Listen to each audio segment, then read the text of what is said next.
Bienvenue dans l'entretien de l'intelligence économique, l'émission consacrée aux acteurs de la mondialisation. Hier libertaire, aujourd'hui totalitaire. San Francisco, sur la côte ouest américaine, est la Mecque du numérique. Capitale mondiale du mouvement hippie dans les années 60 et 70, San Francisco, avec ses milliers de start-up, s'est transformé en gourou technolibéral de la planète. C'est la thèse que soutient et dénonce mon invité, le philosophe Éric Sadin, auteur d'un livre intitulé « La silicolonisation du monde, l'irrésistible expansion du libéralisme numérique » paru aux éditions L'Échappée. Bonjour Éric Sadin. Bonjour. Alors, première question, quelle est votre définition de la silicolonisation du monde ? C'est le fait que la Silicon Valley aujourd'hui incarne l'insolente, vous l'avez dit, réussite industrielle de notre temps, qui regorge des plus grands groupes de l'industrie du numérique. On les connaît, les Apple, les Google, les Facebook, les Netflix, les Uber, et qui engrangent des chiffres d'affaires qui font rêver les entrepreneurs du monde entier. Mais au-delà d'un territoire, la Silicon Valley, la Californie du Nord, la Silicon Valley a généré un esprit aujourd'hui, ce que je nomme l'esprit de la Silicon Valley, et qui voit l'édification d'écosystèmes numériques, d'accélérateurs ou d'incubateurs de systèmes, de start-up et de vallées de par le monde. Aujourd'hui, toutes les régions du monde veulent essaiment et veulent être la nouvelle Silicon Valley. Même aux États-Unis, vous savez, à Miami, c'est la Silicon Beach, en Amérique du Sud, Sao Paulo, Bogota. Et qu'est-ce qui vous dérange dans le fait que le monde adopte ce concept ? Alors, ce qu'on ne voit pas, au-delà d'un modèle industriel, ce qu'on ne voit pas, c'est que c'est un modèle civilisationnel qui est en train de s'instaurer à grande vitesse, fondé, alors je peux m'expliquer avec vous, là, maintenant, aujourd'hui, sur ce que je nomme la marchandisation intégrale de la vie et l'organisation de plus en plus automatisée et algorithmique de secteurs de plus en plus étendus et variés de nos sociétés. Donc il ne s'agit pas seulement de faire de l'argent, il s'agit, vous le dites dans ce livre, carrément d'un problème de civilisation. Oui, parce qu'aujourd'hui, dans l'environnement numérique, nous ne sommes plus seulement dans l'environnement de l'Internet. C'est-à-dire, nous ne sommes plus seulement dans ce qui avait été nommé l'âge de l'accès, c'est-à-dire d'avoir accès à quantité d'informations depuis chez soi et à quantité de corpus. Aujourd'hui, nous vivons actuellement, et pour les 10 années à venir, la dissémination tous azimuts de capteurs sur toutes les surfaces de la réalité, que ce soit nos corps, les bracelets connectés, les montres connectées, nos domiciles. Vous savez, dans les lits, il va y avoir des capteurs, donc c'est même le sommeil qui va être capté, les balances. Vous savez, il y a des miroirs dits intelligents aujourd'hui de Microsoft. Donc ce qui vous dérange, c'est que ça atteint notre liberté. Ce qui pose problème, c'est qu'aujourd'hui, c'est la vie qui est collectée. C'est la vie. C'est-à-dire des capteurs qui collectent le réel, les phénomènes du réel au moment où ils se passent.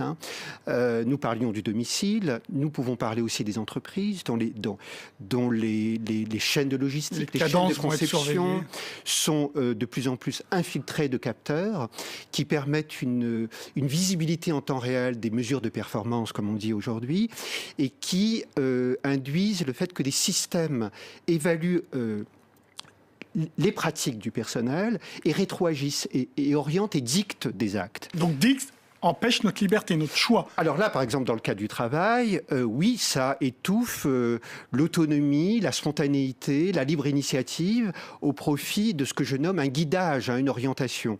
Alors, ce moment que nous vivons, c'est-à-dire de la vie par les capteurs, qui est collecté, qui est croisé à la sophistication sans cesse croissante de l'intelligence artificielle. Nous parlons beaucoup, car aujourd'hui, nous sommes dans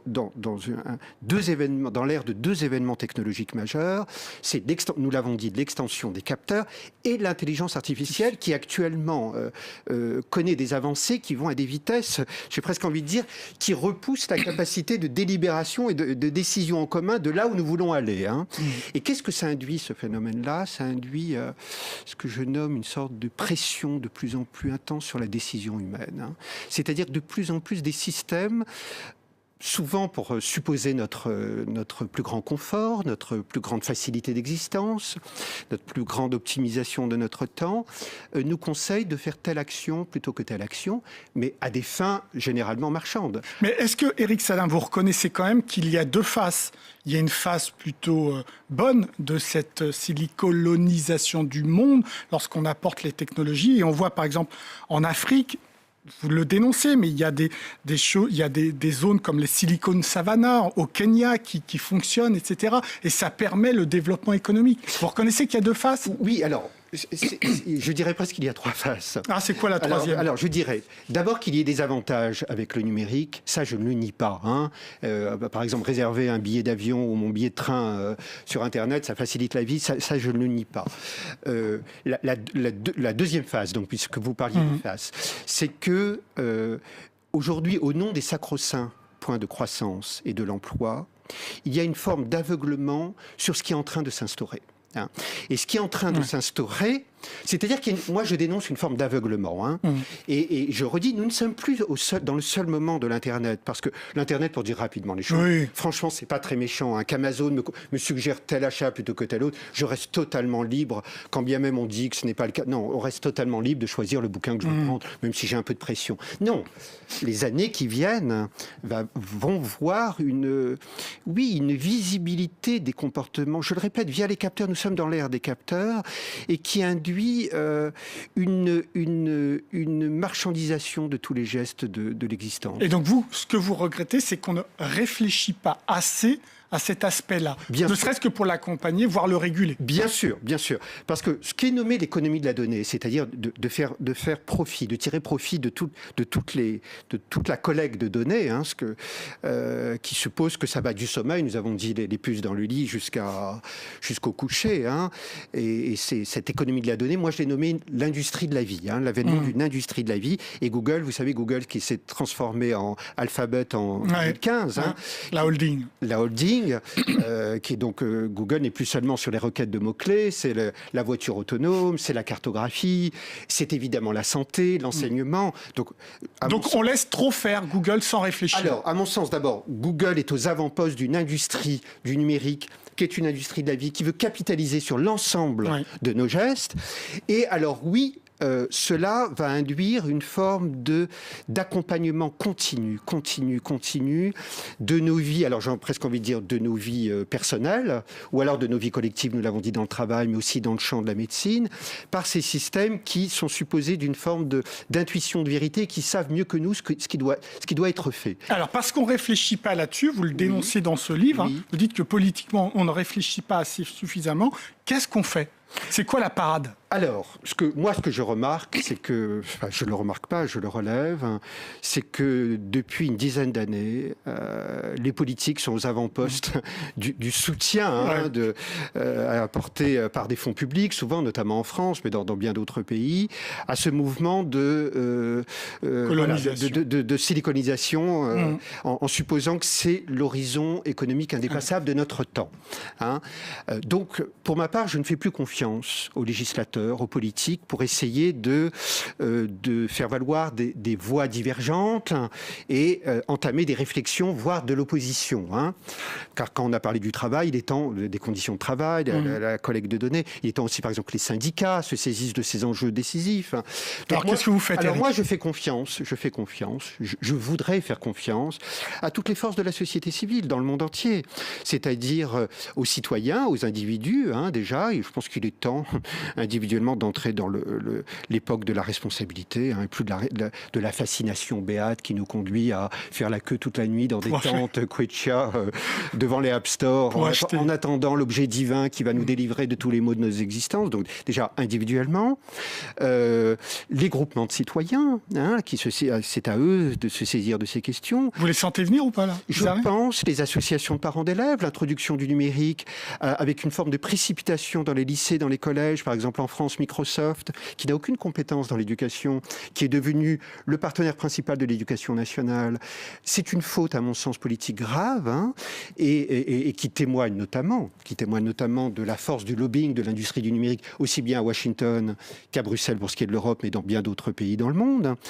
Et également aux associations de consommateurs, c'est-à-dire à toutes les forces vives, c'est-à-dire essayer d'évaluer ce qui se joue, et d'avoir un rapport critique à la fois aux objets, aux dites innovations, et puis à la trajectoire qui est en train de se dessiner. Éric, est-ce que vous pensez qu'on peut utiliser leurs armes contre eux ?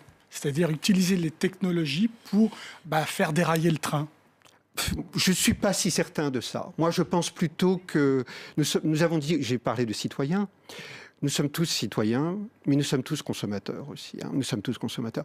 Et moi, en tous les cas, me concernant, tous les objets connectés, les capteurs dans mon domicile, tous les protocoles d'assistanat de la vie, du genre, vous savez, les assistants numériques personnels comme Siri d'Apple, Google Now, qui sont supposés une sorte de majordome numérique, qui vont me dire à tout instant, vous devez rencontrer telle personne parce qu'elle vous convient, vous devez aller dans tel café parce qu'au vu de vos profils, l'histoire de ce que vous avez fait hier, vous allez prendre un café de Colombie qui va convenir. Enfin, écoutez, moi, je ne veux pas de cela. Je ne veux pas vivre dans une société où, au nom d'intérêts privés, on me conseille. Dans le meilleur des cas, on me conseille, ou on m'oriente sous une forme de pression de plus en plus intense relativement à mes actions. Donc, quant à moi, j'en appelle. Moi, me concernant, ma décision est prise. Ces capteurs n'infiltreront pas mon domicile. Ces assistanats numériques, ces assistants numériques, j'en ne ferai pas l'acquisition.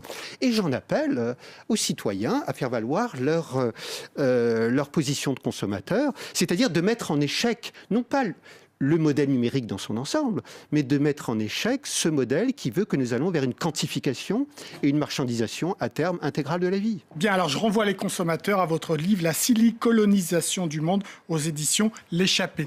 Merci Éric Sadin pour ces réponses. L'émission est terminée, mais comme d'habitude, vous pouvez la retrouver sur france24.com. Au revoir.